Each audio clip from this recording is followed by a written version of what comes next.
Okay, reka tubashimire cyane rero tunabaha ikaze nanone kuri iyi channel yacu ni ENG-LIT TV. Ubwo ndagira ngo nyibibutse, iyi ENG-LIT TV ni channel ibafasha birumvikana kwiga literature ndetse no kubategura amasomo y'icyongereza. Aha rero twasobanuye guhera mu ntangiriro tugaragaza definition ya literature, tugaragaza ibyo twita types of all categories of literature, tureba ibyo twita literary genres, tubonamo kari atatu: prose, akazamo poetry, akazamo na drama. Ubu rero turi muri prose, twari tumaze gusobanura ibyo twita key aspect of prose. Hanyuma drama na poetry tuzabisobanura nyuma ko tugomba kugenda step by step. Ubu rero twari tugeze aho tutanga urugero rwa prose, aho dufite novel yitwa Mine Boy, murabibona hano kuri screen. Iyi ni novel yanditswe na Peter Abrahams. Uyu nguyu rero ni umwanditsi w'umetisi bita colored person muri South Africa. Iyi ni novel isobanuye byinshi ku buzima bw'amateka y'abariya abaturage babaye muri South Africa mu gihe cya colonisation cyangwa se mu gihe cy'ubukoloni. Hamwe rero aho abanditsi bagiye bafata umwanzuro wo kuvuga bati reka twicare tugire icyo twandika kugira ngo isi izamenye uko twabayeho mu bihe byari bigoye, ubwo bagashaka buhake baje bakigarurira ibitari ibyabo, bakabitegekamo bene byo, bakabajujubya, bakababuza epfo na ruguru, bakabakorera ibyamfura mbi. Aha rero reka ndeke kwirirwa ntinda mu magambo, ahubwo reka tubagezeho mbere na mbere ikitwa plot summary cyangwa se ni nk'incamake ntoya y'iki gitabo. Tuzabasomera chapter by chapters mu buryo burambuye, ariko by'umwihariko turifuza kuzabasomera igitabo kiri original, cyuzuye ku buryo ugenda umenya ngo buri page, buri paragraph isobanuye ibi n'ibi. Twebwe icyo tubasaba nta kindi, niba ari ubwa mbere dukurikiye bakanda subscribe, hanyuma undi ukaduha ibitekerezo.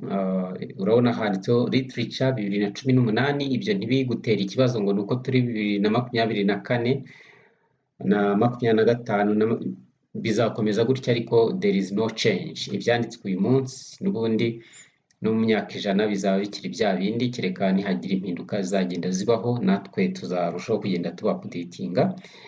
Ariko ibitabo byo ni ibi ngibi kandi nabyo bibazwa mu gihe cy'ibizamini. Reka rero turebe iyi novel. Irimo politike, irimo urukundo, irimo urwango, irimo umuco, irimo byose, ubukene. So let us see. Peter Abrahams, Mine Boy. Mine Boy overview of the story. So iyo tuvuze overview ni ukuvuga n'ubundi ni incamake y'iyi nkuru. Mine Boy is published in 1946. Peter Abrahams' Mine Boy was one of the first books to look at what life as a black person meant in South African society during the days of apartheid. Hano rero umwanditsi tubwira ko iki gitabo cyasohotse mu 1946, ubwo il faut voir cyangwa se ni ngombwa kureba ese muri iki gihe habaye iki ku rwego rw'isi, by'umwihariko muri South Africa, kugira ngo uyu mwanditsi afate iki gihe ariyo setting ya novel yose, hanyuma noneho aba ari cyo ahitamo kwandikamo iyi nkuru. Peter Abrahams rero Mine Boy was one of the first books to look at what life as a black person meant in South Africa. Donc iki gitabo cya Mine Boy ni kimwe mu bitabo byatoranyijwe donc abantu bagomba kwigaho kugira ngo bamenye neza ubuzima bw'umwirabura, igisobanuro bwari bufite muri sosiyete ya South Africa mu gihe cy'iminsi y'ubukoloni.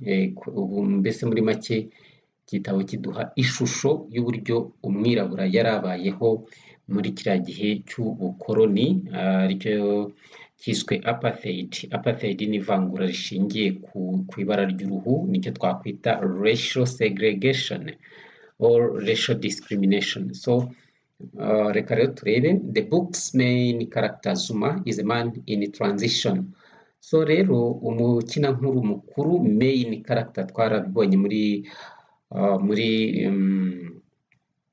muri key aspect of prose, turi kuri types of characters, main character, minor characters.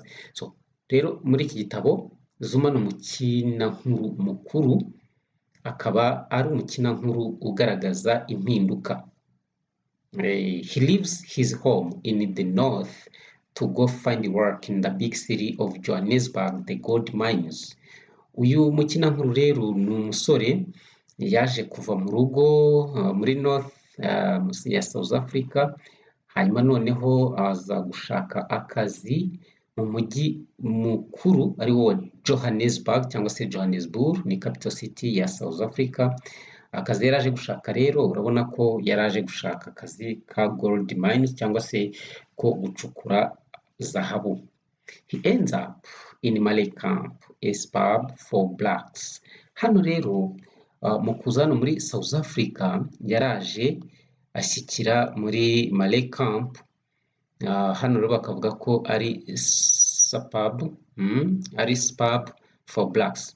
Spab ni iki? Spab is an area where people live which is away from the center of a town or city. Donc iyo bavuze spab ni ahantu abantu batuye, ni nko mu nkengero z'umujyi mukuru. Rero niho abirabura babaga bituriye, hakaba hitwa muri Malay camp, niho Xuma yashyikiye. Bivuze ngo hari n'utundi duce tutari Malay camp, ariko hano niho Xuma yaje aragera. Ese aha hantu muri Malay camp Xuma yarasanzwe hazi cyangwa byagenze gute, yahabaye ate? So reka dukomeze turebe. There he meets Leia, a tough but kind woman who gives him a place to stay. Ageze aho rero yaje guhura n'umugore utoroshye ariko ufite umutima mwiza. Hanyuma aramufasha, amuha icumbi, birumvikana amwitaho. Though everyone in Leia's house does not like the idea of Xuma working in the mines, he is determined to work there despite the harsh conditions that blacks are forced to work under. Hano rero ngo uko byari bihagaze hano mu bantu bari batuye hano kwa Leia, ngo nta muntu n'umwe wigeze babaga mu nzu ya Leia cyangwa se mu rugo rwa Leia bamaze kumva Xuma ikimuzanye aho ngaho, nta n'umwe wigeze amushimira icyo gitekerezo cyo kujya gukora mu birombe bicukura amabuye y'agaciro. Ese Xuma yaje kubireka? Reka turebe. He is determined to work there despite the harsh conditions. Ariko we yaje gufata umwanzuro avuga ati oya, njye icyo niyemeje ni icyo, sinshobora kuva ku izima, ngomba kugenda nkahakorera nubwo ubuzima bwaho butoroshye ku birabura, kuko bategekwaga gukora ku kibi n'icyiza. Xuma is naive about the city and its ways. Xuma rero ntabwo yaramenyereye imikorere yo mu mujyi, burya abantu babayeho. On his first walk around the city, he is shocked to see his fellow blacks take off from whites when they have not done any harm. Hanyuma rero umujyi uburyo wamwakiriye ku nshuro ya mbere ntabwo byabaye byiza cyane, kuko akikandagizaho ikirenge, icyo gihe yari ajyanye na muramu wa Leia witwa Joseph. Yaje rero kubabazwa cyane no kubona abirabura bagenzi be bicara birukanka bahunga abazungu, mu gihe nta cyaha babaga bashinjwa, byari ibibazo. Then rather than run, he stand his ground. Xuma ariko we kubera ko ataramenyereye ibyo ngibyo byo kubona abantu ngo yiruke kandi ntacyo yishinja, we kugira ngo yiruke yagumye aho ngaho ahagaze. Ese muri uko kuguma aho ngaho ahagaze byaje kumugendekera gute? Baramuretse? Reka turebe. When a policeman attacks him, he strikes back. Ubwo rero umupolisi yashatse kumukinisha azanye indembo ngo amukubite, ariko Xuma nawe yihagararaho, nawe aramukubita. Muri make bararwanye. This gives him reason enough to flee amaze kubona bigenze gutyo ko atangiye gukubitwa ntacyo yakoze nawe atangiye kurwana atabiteguye, yafashe umwanzuro avuga ati aho kugira ngo nze kugira uwo nica cyangwa nanjye nicwe, reka nihungire. Ubwo nawe yahise yiruka.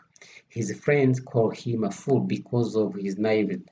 Hanyuma noneho inshuti ze ngo zatangiye kumwita ko ari, navuga ngo ni nk'ikigoryi, fool, kubera yuko mbega muri make yitwara nk'umwana. Leah is a tough and strong-willed woman. Hanyuma rero Leah hano icyo barimo kutubwiraho, barimo baratubwira yuko Leah yari umugore ukomeye kandi w'umunyembaraga, bakatubwira ngo ni willed woman. Willed woman ni iki? Will to try to make something happen by thinking about it is very hard. Ni ukuvuga ngo ni umugore wageragezaga kureba ibintu nubwo byaba bikomeye akabitekerezaho cyane, ariko kugeza ubwo abishyize mu bikorwa. Ese ibyo bintu ni ibiki?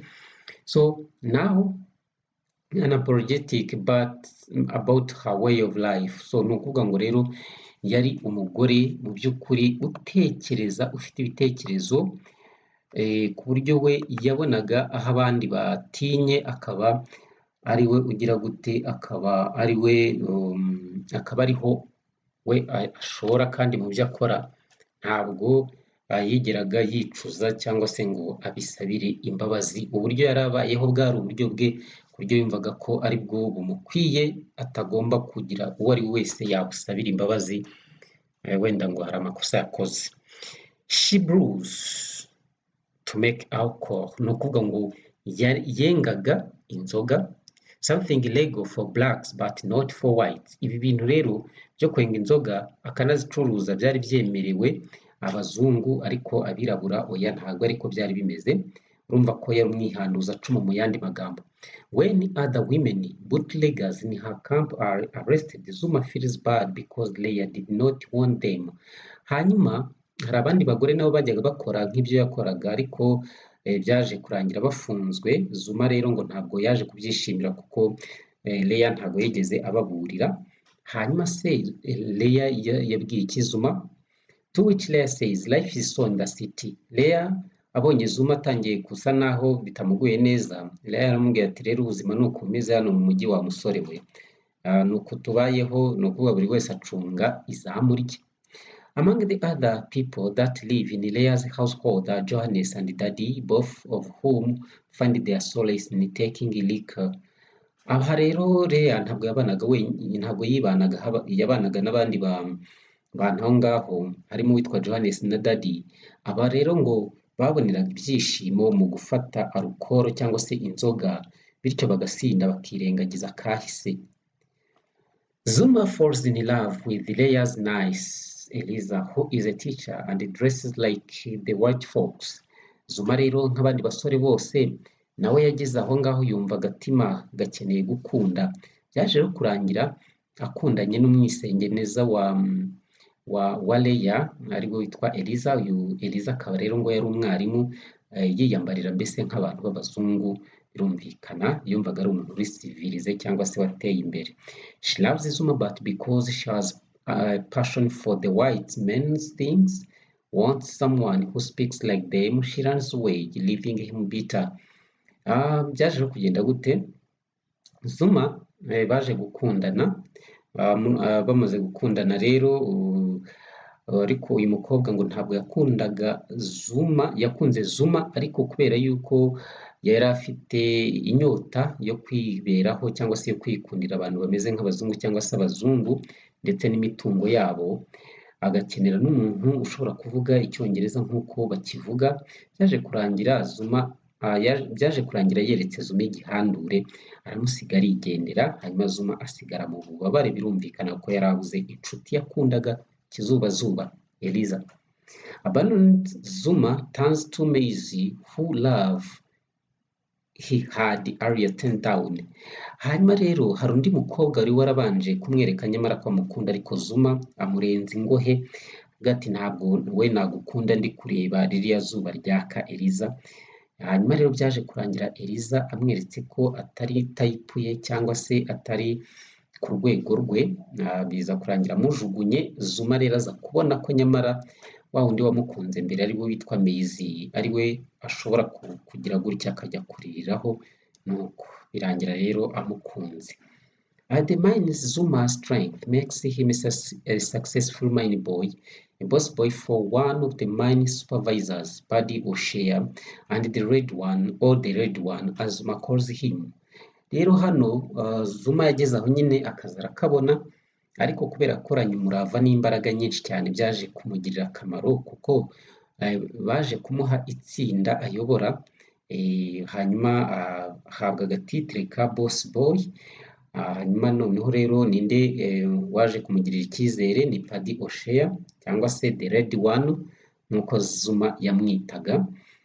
Ubwo rero Zuma nawe abaye supervisor cyangwa se aba abonye itsinda agomba kuyobora nk'ipeti bamuhaye kubera gukora cyane.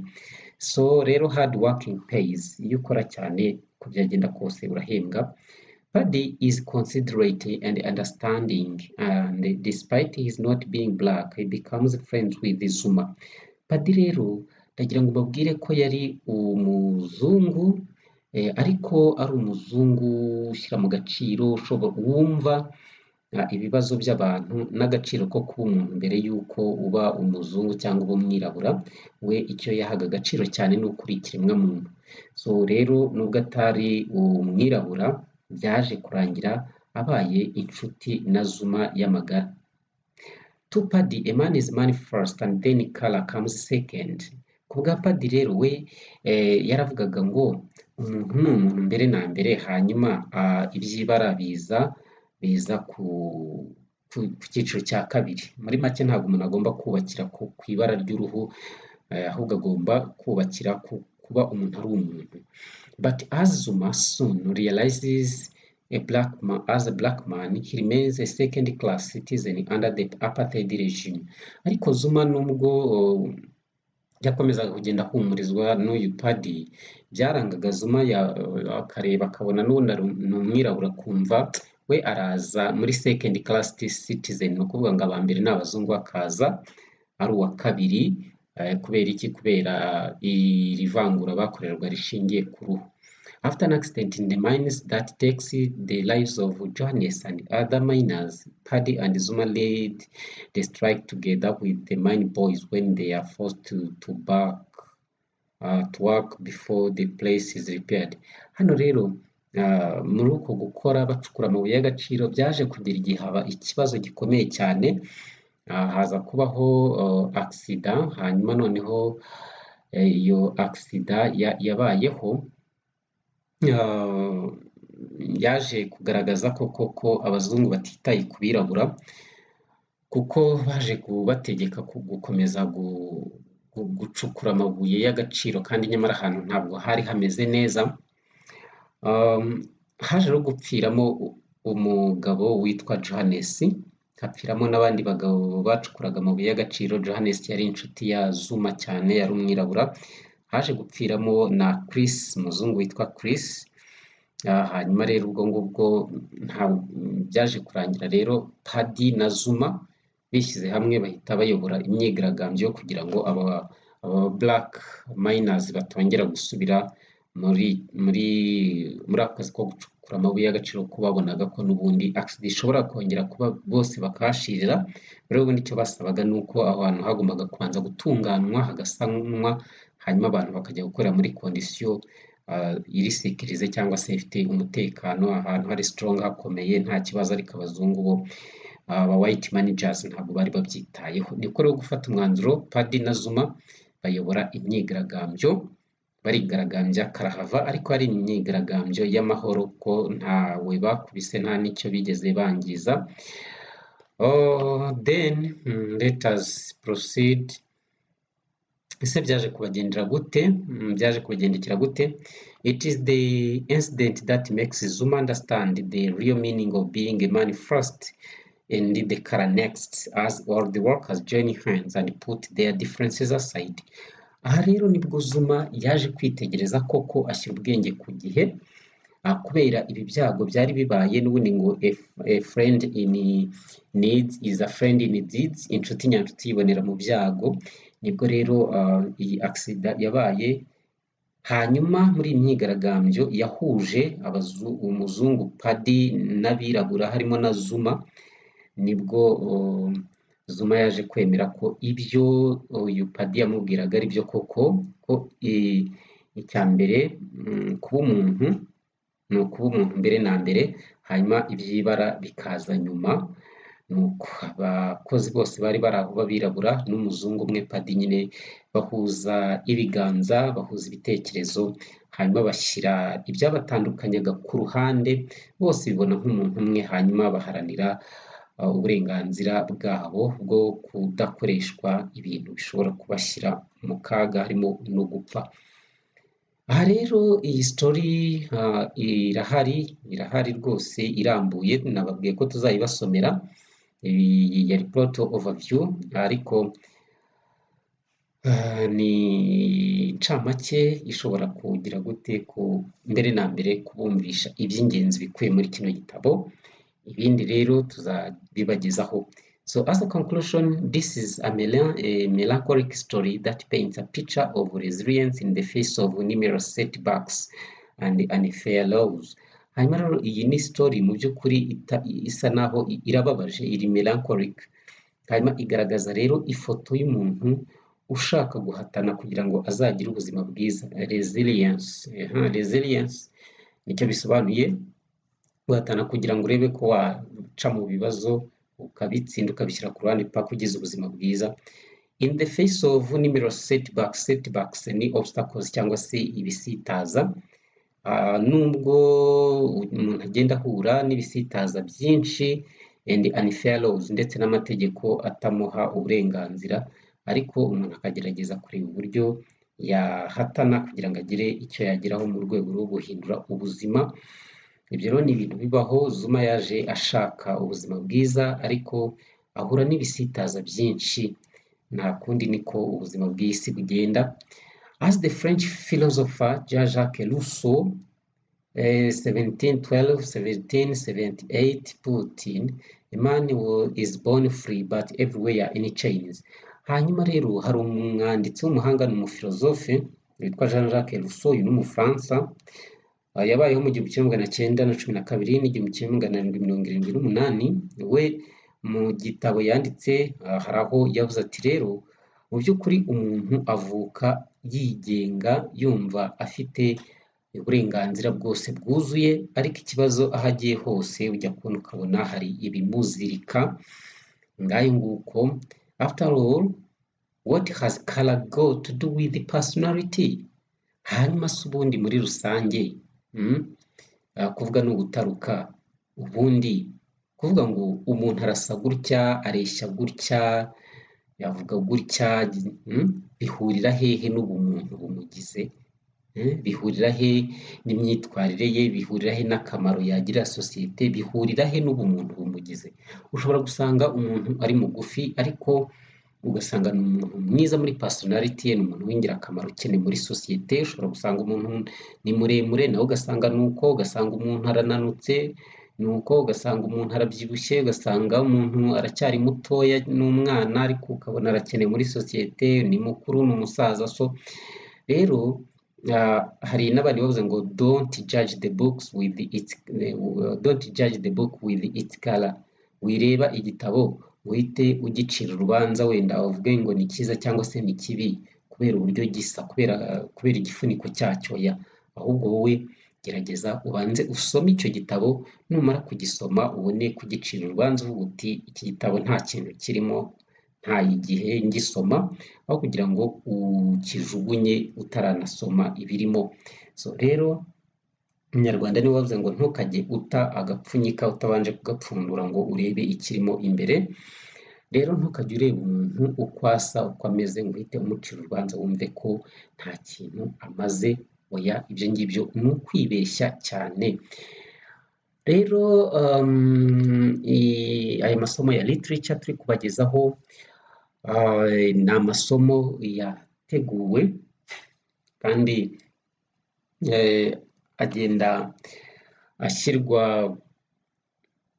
ku murongo, ni nako gutegura turi kuvuga na teacher Mr Musekura Jean Louis akaba yigisha kuri GS Rubona. Telefoni ye uwamushaka ni 0788 595462 nk'uko muri kubibona. Hanyuma umusobanuzi ni Muziranenge Thierry, nkaba nigisha kuri GS ka Kigali. So rero iyi ni ENG-LIT TV, twese tuba twaragiye dushyira hamwe kugira ngo tugende dufashanya, hanyuma ubundi tukarushaho kugenda ibintu tubinoza ngo abishyize hamwe nta kibananira. Reka mfate uyu mwanya mushimire cyane, nshimira namwe abantu mukomeje kubana natwe kuri ENG-LIT TV. Nakagaruka, hanyuma tubasezeranyije ko tugiye kuzabasobanurira iyi nkuru yose irambuye, kugira ngo murusheho kugenda musobanukirwa. Rero niba ari ubwa mbere udukurikiye, wakanda kuri subscribe nk'uko twari tubivuze, hanyuma ukaduha comment, ubundi ugasharinga cyangwa se ugasangiza abandi izi nkuru cyangwa se amasomo kugira ngo barusheho kugenda baryoherwa. Abantu mukora kandida libre, stay with us, we are sure tuzabafasha uko mubyifuza.